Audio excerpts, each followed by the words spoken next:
obviously it's a little bit, not different, but I mean, coming back from spring break is always kind of a unique time. We got to be smart about the things we're doing. As you know, we still went for 2.5 hours, kind of spread things out a little bit more. But the game has got to be played, and we've got to continue to play the game. We've got to continue to rep the game. In particular, we've got to rep the older guys. And a lot of ideas going into spring football. Everybody's like, hey, is spring going to change based on the roster sizes and things like that? And to be quite honest with you, for us, we need a lot of reps with the ones, whether it's new offense, in the schemes of things that we're doing, and then defensively being able to see it. And there's probably 15 new guys playing defensively. So there's still a lot for those guys to do. So a lot of our reps are one reps, but as you see, there's probably about 18 guys playing with the ones on both sides of the ball, maybe even more, maybe 20. So that gives us the opportunity to keep the ones out there because the quarterback and those things need it, but maybe not to have Riley Mullman on all those plays or Jake Renfro in all those plays because they played a lot of football. So the balance is more about, hey, how do we continue to develop the ones, but maybe those 18 to 20 guys that we look like are ones at the end of spring. What do you like about Jameer Latimer when you recruited him, and maybe some of the versatility as a cornerback to play slot? Well, actually today I think we just moved him into nickel, so he had some more opportunities to be a little bit closer to the football, and I think that was the thing we noticed. A very competitive guy that's played the game and played it at a pretty good level. And in some ways he was a guy that was, I don't say he was dying to be here. Obviously we had to recruit him, but I mean he came from his bowl game straight here. And in my eyes, that's something that, like, this guy's not messing around. He's got some of the intensity and some of the things, the humble and hungry that I thought we were really looking for. So I think we're fortunate to have him and be able to get him, and I think we're going to see a lot more of him. What are you looking for physically in that spot? I think it's still developmental, right? I mean, like, there's some guys that can play the different spot. It's, we can substitute in some situational stuff too, but I think it's a guy that's got a little bit more balance. I mean, I've had it in the past where our nickel was a corner and our nickel was a cover guy, and he was not in the mix in a whole lot. I don't know that that's what we want. We want a guy that's got a little bit more versatility. There's a guy that we can put into blitzes. There's a guy we can put into some run fit situations, but also a guy that can play in space and cover. So I think that we're still trying to continue to find out what's the best fit there. We've got an opportunity, to move some guys around. Rico's going to play some in there as well. He's a guy that more so probably on some third down packages and some dime packages and things like that, to be able to move him in and play a little bit closer to the ball and put some challenges on him as well. So he's going to be a guy you'll see a lot more of, I think, through the second half of spring football in there too. Suns and Hurricanes seem to play with noticeable violence about them. Not to knock maybe some of the other defensive line units you've had, but is that something you've been missing? Well, the emphasis was get bigger and get more physical. And if you look across the Big Ten, I would say that was our biggest issue last year. It's just the size of us up front, our ability to play physical, and obviously towards the end of the year in particular, just with the numbers and the depth. And there's two guys that are 300-pounders, one probably 315, the other one's about 300, that's played a lot of football. They're grown men and understand, I think, a little bit more of what it is, the expectation, what we need. And for us, it's still about being able to have 5 or so of those guys inside there. And if you look at us, maybe we had one guy, maybe not one guy that was 300 pounds last year, and I think we've got at least 5 right now just playing on the interior. Luke, Ethan Russo joined your staff as Director of Player Personnel. What was it about him and his kind of experience that you think is a good fit for you guys, and what do you kind of see that role being with the GM now and a little bit different? Well, I think it's still developmental, and we're trying to figure all that stuff out and how all those guys fit together. The most important thing is, whether it's a title or not, it's guys that, look, let's figure out what guys' strong suits are, and then let's make sure we get them into those lanes. We all know we have to recruit. Every guy out here has to recruit.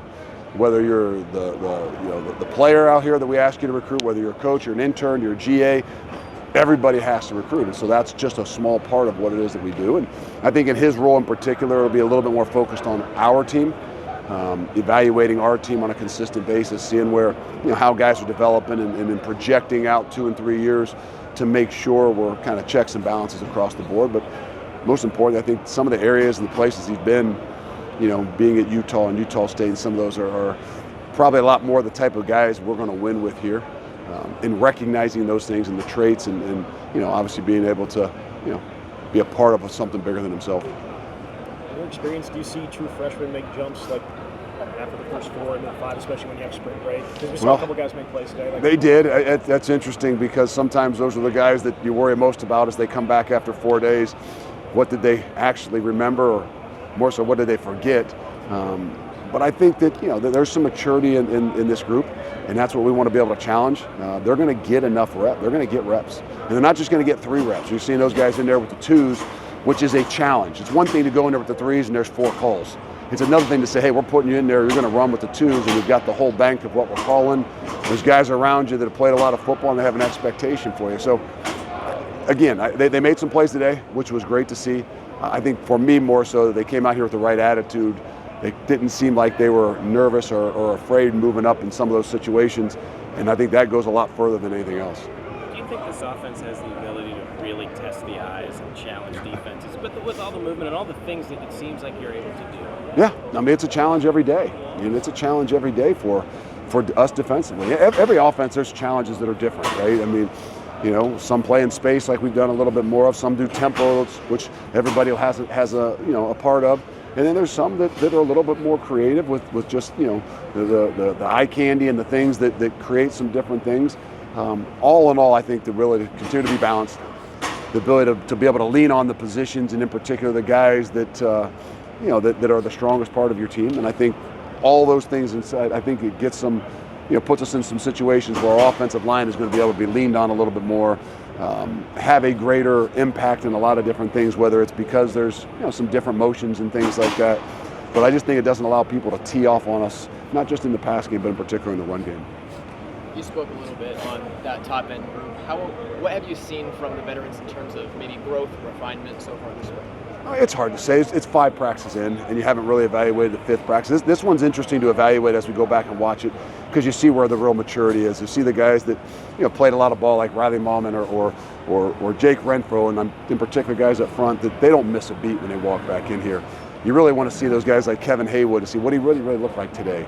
There's a young guy that we're expecting to be able to play for us, and what did he do in those 8 days, 9 days that he was out? Did he think about some football? So did he able to come back out here and be able to perform? Because that happens week to week, right? That's what the season is like. Not that you have 7 days off, but you got to clear your mind from whatever happened on that Saturday and walk in there on a Sunday and be able to go to the next game. And so a lot of that evaluation is just, hey, we're not saying where we are just yet. There's a lot of guys that have done a lot of things that are continuing to grow, but in particular, looking at those guys to say, who are the guys we're going to be counting on, and how did they handle those last 8 days, 9 days, and can they come back out here and play at a level that we expect them to play at?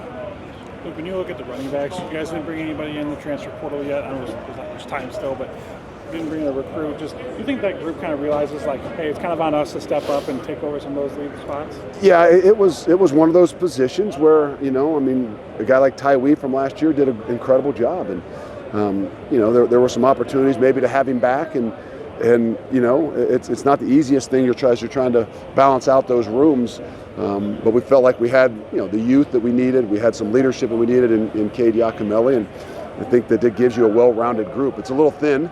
I think that that's where you start to recognize how fast those things can change. A guy twists an ankle or pulls a hamstring. But I think that's where we feel really good about the youth of the group. We feel good about the leadership of the group.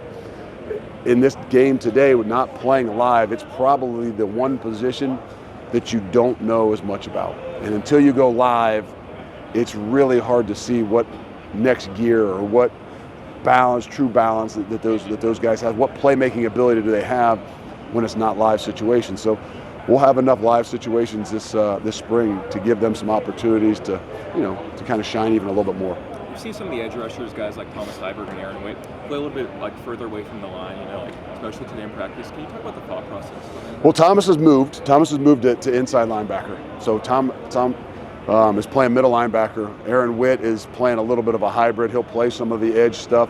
He's playing a base 4-down, star linebacker. That's what we're calling him, and just trying to use some more versatility. But again, it gives us a chance to get bigger. You're playing nickel all the time. Now when you can go into a base defense and you can add, a guy that's 6'4", 6'5", 245 pounds as another piece on the field along with those big 300-pounders. It was an emphasis for us to be able to get bigger. And obviously the way that we got to practice and what we got to practice against gives us an opportunity to get those guys more reps. What's the conversation like with a guy like Cade Yakimelli to have him come back, considering playing time maybe wasn't there for him last year? Cade's as valuable as anybody on this team, and I think that is an example of what we're talking about. Maybe he didn't get the carries that he would want.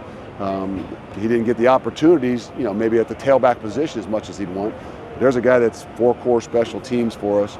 There's a guy that in my mind is his value to this program is far higher than anybody outside the program knows or believes or understands. And the big part of getting him back was make sure he understood that. Making sure he understood we all want the ball, we all want to have carries, we all in whatever position we are. For an edge guy, we want to get sacks, but understanding the value and then believing and trusting in the things that are going to be there and the opportunities are going to be there. And that's the beauty of what he's. I always say we're an offensive line driven program, and the culture of what we want to be is that humility that an offensive lineman portrays. It's really what Cade Yaconelli is as well, and he's a big part of this team and this program, whether it's carrying the football or doing a bunch of different things. How special has it been to see the connection between Billy Edwards and Jaden Ballard develop pretty quickly so far this year? The connection that Billy is making with a lot of people is what's going to make him different.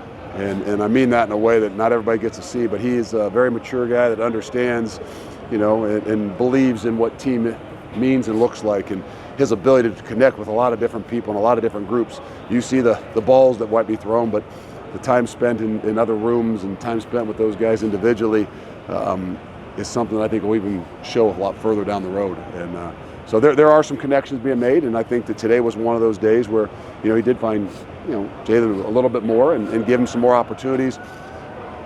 But the big thing for Billy is making sure the connections aren't just there with wideouts, it's there with that front guys as much as anything, and he understands that.